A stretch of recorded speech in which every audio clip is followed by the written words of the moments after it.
من حوالي 4 أيام وزارة الداخلية المصرية نزلت بيان بالقبض على سوزي الأردنية لسوء استخدام وسائل التواصل الاجتماعي والخروج على الآداب العامة ونشر فيديوهات خادشة للحياة. النهاردة وزارة الداخلية المصرية نزلت بيان خطير جدا وتهمة كبيرة جدا بسوزي الأردنية إنها غسلت أموال بحوالي 15 مليون جنيه. تربحت هذه الأموال من نشر فيديوهات خادشة للحياة. اشترت بال15 مليون جنيه عقارات وشقق سكنية، والتهمة دي جامدة جدا يا جماعة. بعض المحاميين قالوا إن التهمة دي بتوصل للسجن من 3 ل15 سنة مع مصادرة الأموال اللي تربحتها كلها.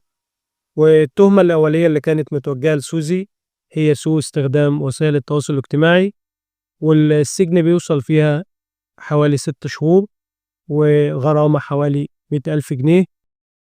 قررت جهات التحقيق التحفظ على أموال وممتلكات سوزي الأردنية ومراجعة جميع حساباتها في البنوك ومراجعة المحافظ الإلكترونية، وما زال التحقيق جاري، وأكيد هنشوف مفاجآت في الفترة اللي جاية. يا ريت لو عجبكم الفيديوهات اللي بقدمها تدعموني بلايك واشتراك في القناة.